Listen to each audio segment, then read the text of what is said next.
Hay cosas que creemos superadas hasta que la vida vuelve a ponerlas frente a nosotros. Una relación, un síntoma, una pérdida, un miedo que regresa, una historia familiar que se repite sin pedir permiso. Aquello que no miras termina dirigiendo tu vida desde la oscuridad. Soy Patricia Pelayo y te hablo desde el sótano, donde vamos a prender la luz y abrir una caja que probablemente tiene que ver con tu historia.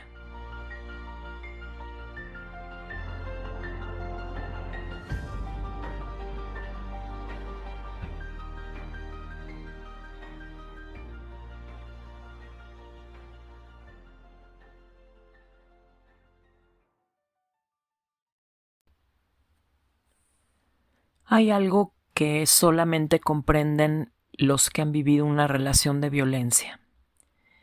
Y es que salir de ahí nunca ocurre de un día para otro. No es como que un día te despiertes y digas, hasta aquí llegué. No es así. Primero lo intentas y regresas. Luego vuelves a intentarlo y otra vez regresas. Y así pueden pasar meses o años. Cuando alguien ha ido apagando poco a poco tu voluntad, salir no depende solamente de abrir una puerta. Salir no representa abrir una puerta. Primero, tienes que volver a creer que eres capaz de cruzarla. Y después de cruzarla, viene algo más difícil todavía, que es el poder sostenerlo. Yo sí intenté salir varias veces. Para ser exactos, estuvimos juntos 10 años y en esos 10 años nos separamos 3 veces. La primera vez casi no recuerdo algunos detalles. Recuerdo que llevábamos casi un año, alrededor de un año de casados, y yo seguía hundida en esa depresión de la que hablé en algún episodio anterior. Pero cuando estás en ese hoyo, cuando estás en ese sótano totalmente oscuro, de repente entre toda esa oscuridad aparecen pequeños momentos de lucidez o no sé cómo llamarlo, como si una parte de ti todavía siguiera viva. Él y yo nos habíamos casado con una promesa de su parte.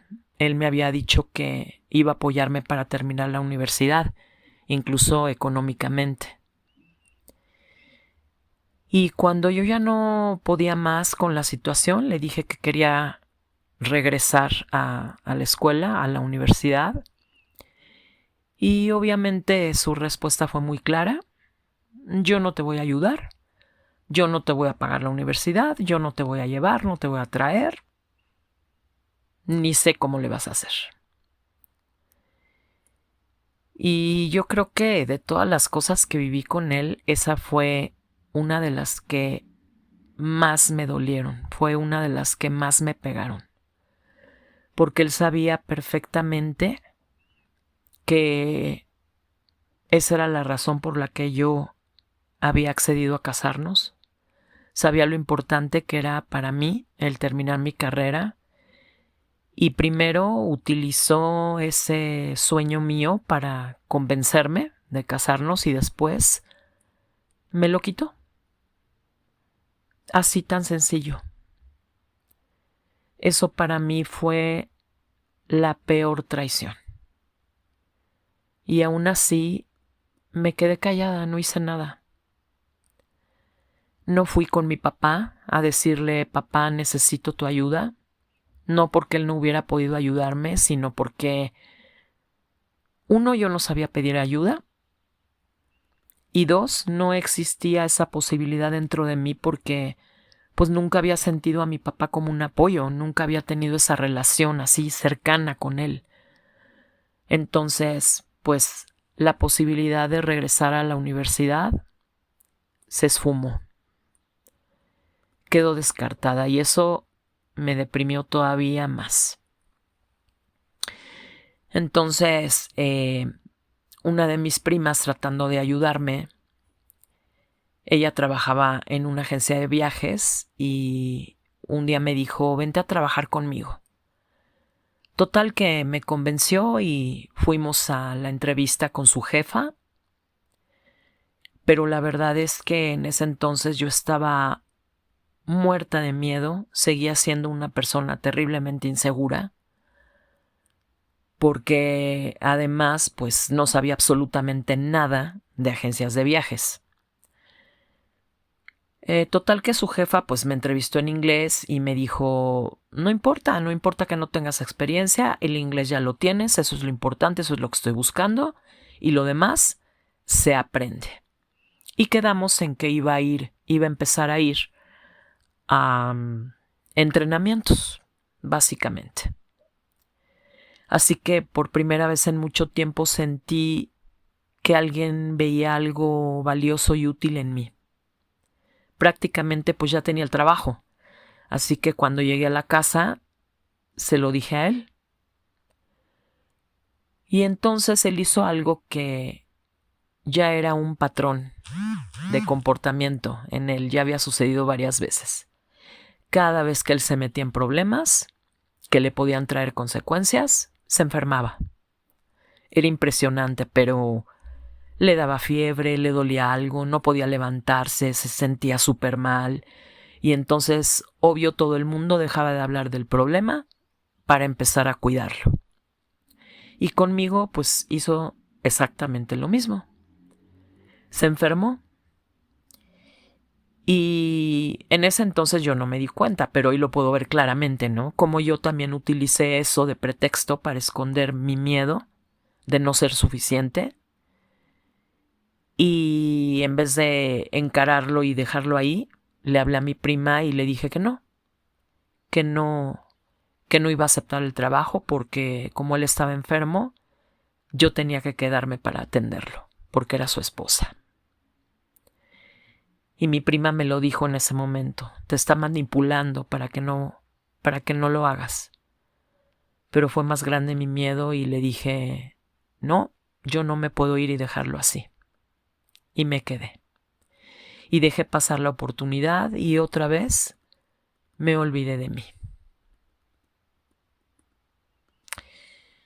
Y algún tiempo después de eso vino nuestra primera separación. Ni siquiera me acuerdo exactamente por qué empezó la discusión, pero me acuerdo que estábamos en casa de sus papás y él comenzó a gritarme, insultarme delante de su mamá. Entonces su mamá le empezó a gritar a su esposo, baja, baja rápido. Y entonces cuando él bajó las escaleras, porque él estaba en la parte de arriba de la casa, bajó corriendo y venía gritando y preguntando, ¿qué le hizo? ¿Qué le hizo? ¿Le pegó? Y ella solamente le respondió, no le pegó, pero le está insultando. Entonces yo ya ni siquiera me quedé para ver qué pasaba. Me acuerdo que abrí la puerta y me salí a la calle. Me salí a la calle y me fui caminando a casa de mis papás. Cuando llegué a casa de mis papás, me fui por la parte de atrás y entré por la puerta de la cocina. Me acuerdo que mi mamá estaba cocinando, era pues sí un poco antes de la hora de la comida. Mi mamá estaba cocinando y estaba mi abuelita, la mamá de mi papá, sentada en el antecomedor y cuando yo abrí la puerta pues las dos voltearon y me vieron con mucha sorpresa porque no me esperaban ahí, ¿no? Mi mamá nada más me vio la cara y enseguida me preguntó ¿qué pasó? Y en ese momento me puse a llorar, ya no pude contener las lágrimas. Y lo único que podía decir era no quiero regresar. No les dije nada más, no conté lo que estaba viviendo, lo que estaba pasando, no expliqué nada. Me acuerdo que solamente repetía una y otra vez, no quiero regresar, no quiero regresar. Y recuerdo, tengo en mi mente la cara, la expresión de mi abuelita. Ella no dijo ni una sola palabra, Solamente inclinó su cabeza, bajó la mirada, como si entendiera perfecto por lo que yo estaba pasando, y como si en silencio me estuviera diciendo: ay, hija, qué pena que ya descubriste lo que es en realidad. Hoy pienso que pues muchas mujeres de su generación crecieron creyendo que así era el matrimonio. Sí, yo lo creía, que había que aguantar, que era el destino que nos tocaba a nosotras las mujeres. Y entonces, por parte de mi mamá, pues vino el discurso de siempre, ¿no? El matrimonio no es fácil, tienes que poner de tu parte, hablen, arréglenlo. Y 3 días después, él fue por mí. Me pidió perdón, prometió cambiar, que eso nunca iba a volver a pasar. Y yo regresé y, por supuesto, que nada cambió. Después de un tiempo, me embaracé de mi hija. Y yo no sé si todas, pero sí estoy convencida de que muchas mujeres nos engañamos creyendo que cuando llega un hijo las cosas mejoran.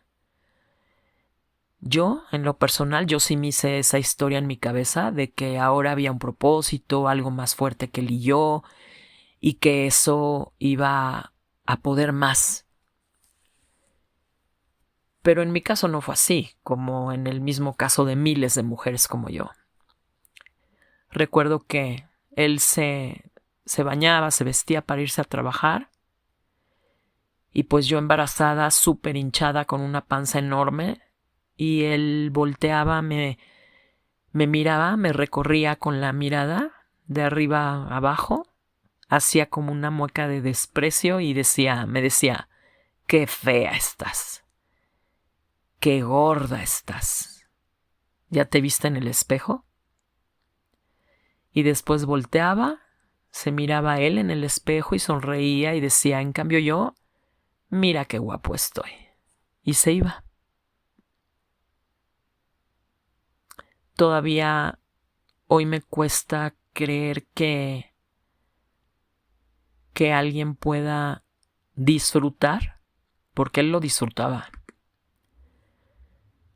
Disfrutar de hacer sentir mierda a la persona que dice amar.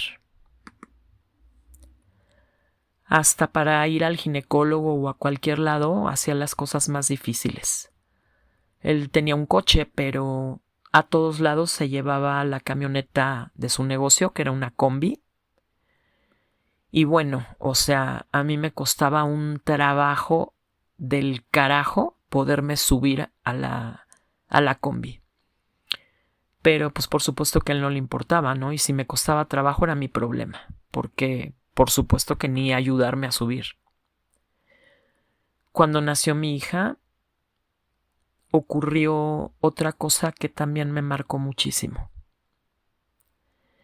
Mi hija nació muy baja de peso, apenas llegaba a los 2 kilos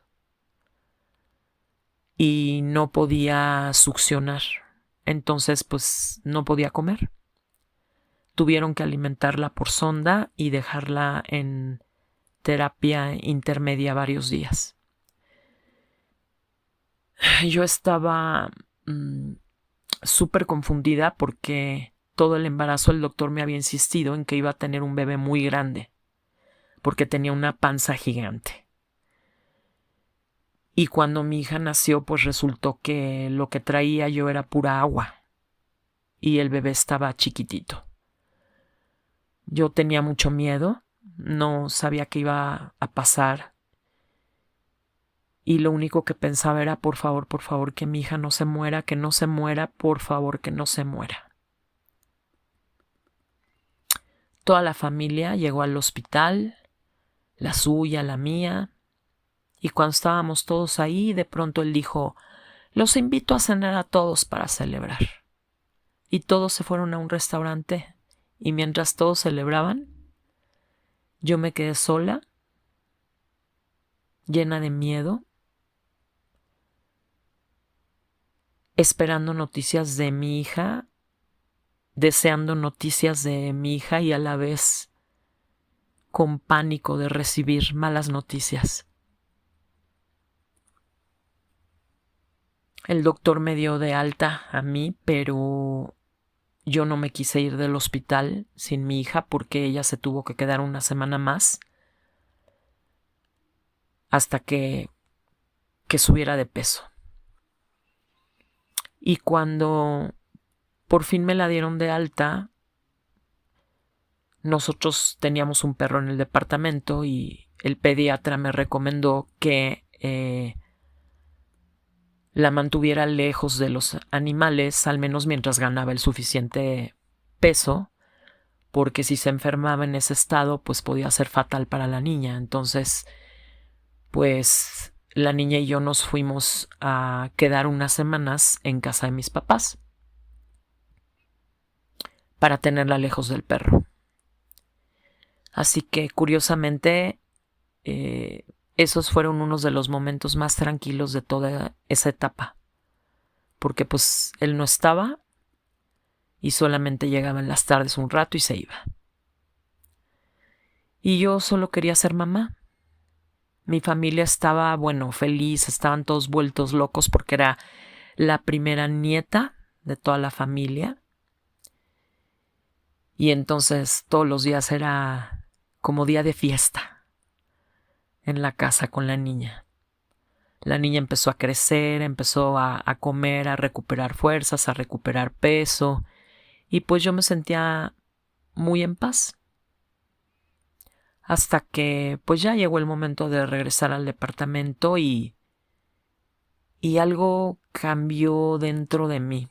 No sé, como que no tengo la memoria muy clara en ese sentido. No sé si la violencia realmente disminuyó o simplemente yo ya no la miraba, porque toda mi atención estaba en mi hija. Ella era mi mundo y yo me dedicaba a cuidarla, a bañarla, a darle de comer, a prepararle sus comiditas. Hasta que un día, pues ella tendría como 1 año, más o menos, porque ya empezaba a caminar y ya hablaba muchas cosas. Y ese día yo estaba sentada sobre la cama, sobre mi cama, en mi recámara. La tenía ella sentada en mi abdomen y estábamos jugando. Yo le estaba haciendo como caballito. Cuando él entró a la recámara y algo me preguntó, no me acuerdo. Yo le respondí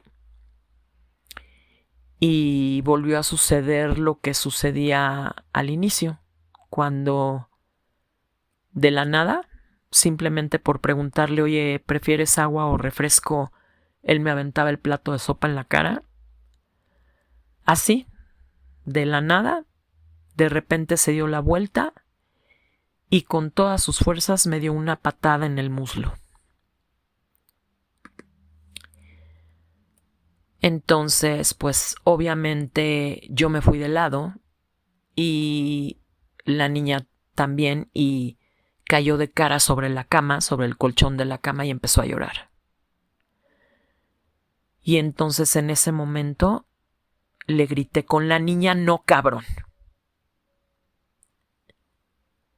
Él se dio la media vuelta y se fue, sin contestar absolutamente nada. Y entonces ese día pasó algo que nunca antes me había pasado. Sentí enojo por primera vez. Más que enojo, era rabia, era encabronamiento. Y no era del enojo o la rabia que destruye, era del enojo o la rabia que te empuja, que te impulsa, la que de pronto te dice, ya no puedes seguir en esta situación. Así que en ese momento agarré el teléfono y le hablé a mi prima Rosy, mi compañera de las locuras de adolescencia, y le conté lo que había pasado. Y solamente me dijo, vente para acá. Entonces, ese mismo día fui a verla a su oficina Y le dije, güey, necesito un trabajo porque necesito salirme de ahí. Entonces en ese momento ella habló con su jefe y su jefe le dijo que pues ahí no tenían trabajo para mí. Era una pequeña empresa que pues él y otros compañeros de la universidad que acababan de salir de la universidad habían fundado. Y pues no había trabajo, no había espacio para mí ahí, pero resulta que él trabajaba en otra empresa, en una agencia de investigación de mercado, donde estaban buscando una recepcionista que hablara inglés. Entonces, pues me preguntó si me interesaba, le dije que por supuesto que sí. Nos organizamos mi prima y yo. Ella pidió permiso para faltar al día siguiente. Le dijeron que sí, que por supuesto que sí, por mi situación. Y al día siguiente, ella me llevó a la empresa a hablar con el dueño. El dueño me entrevistó en inglés y me dijo, eres exactamente la persona que estoy buscando. Así que salí de ahí con trabajo para empezar el siguiente lunes. Entonces en la tarde llegué al departamento y empecé a hacer las maletas, la maleta de mi hija y mi maleta. Y cuando él llegó en la tarde, que me vio haciendo las maletas, me dijo, ¿qué estás haciendo? Y le dije, estoy haciendo mi maleta y la de mi hija porque ya nos vamos. ¿Cómo que te vas? ¿A dónde te vas? Le dije, me voy a casa de mis papás. Y entonces primero, pues obviamente empezó a amenazarme, ¿no? Ah, sí, pues si te largas te voy a quitar a la niña. Y yo solamente le contestaba, ajá, vamos a ver si puedes. Pues no te voy a dar un peso. No lo necesito, voy a trabajar. Y se empezó a reír. Ay, claro, vas a trabajar. ¿Y quién te va a contratar si eres un inútil y no sabes hacer nada? Y en ese momento le dije, ya tengo trabajo y empiezo el lunes. Nunca se me va a olvidar su cara. Se quedó completamente pálido porque por primera vez la situación era diferente para él. Primero se súper enojó y me empezó a amenazar diciéndome que me iba a matar. Y yo le dije, ok, pues mátame, así me ahorras todo lo que voy a tener que pasar. Después me dijo que se iba a matar él y le dije, llégale, ya te estás tardando. Cuando vio que nada de eso funcionaba, entonces hizo algo que nunca había hecho y que jamás me imaginé que iba a hacer. Se arrodilló, me abrazó las piernas, se abrazó de mis piernas como un niño chiquito y empezó a llorar y a rogarme que no me fuera. Y yo no sabía cómo actuar, no sabía qué hacer, simplemente lo miré y le dije, todo lo que aguanté hasta el día de hoy fue decisión mía. Pero con mi hija, no. Mi prima ya venía en camino para recogerme y llevarme a casa de mis papás, así que me bajé primero con la niña, se la di, la metimos al coche, subí por las maletas y me fui. Y lo dejé ahí, sentado en el piso, llorando. Esa noche me salí de mi departamento con una maleta, con una hija en brazos y con mucho miedo. Pero también con algo que hace años que no sentía. Fuerza, rabia y un poquito de esperanza. Aunque todavía no entendía que el primer paso no era dejar una casa, era dejar de abandonarme a mí misma, pues ya lo había dado. Ya había dado el primer paso, abrir la puerta y salir. Hay personas que creen que salir de una relación violenta requiere valentía. Yo no estoy tan segura. Yo creo que muchas veces lo que necesitamos no es valentía. Precisamente necesitamos que ocurra algo que nos haga encabronar tanto que no nos importen las consecuencias. Y en mi caso fue mirar a mi hija caer de cara sobre la cama y empezar a llorar. Ella fue el espejo donde empecé a encontrarme nuevamente, porque ha sido un proceso muy largo. Pero ese día sí entendí algo que no se me ha olvidado. Cuando una mujer empieza a elegirse, ya nada vuelve a ser igual, porque el primer paso siempre parece pequeño, pero es el que cambia el rumbo de toda tu vida. Nos vemos en el siguiente episodio.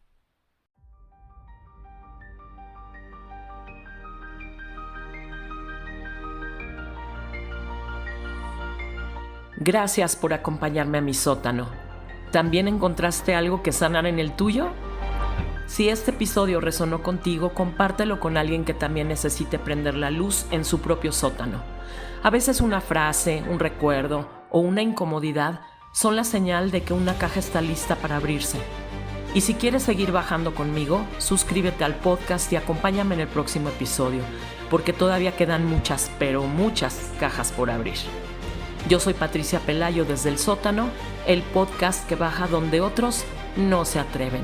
Sígueme en Instagram y en Facebook en Alternativas Terapéuticas.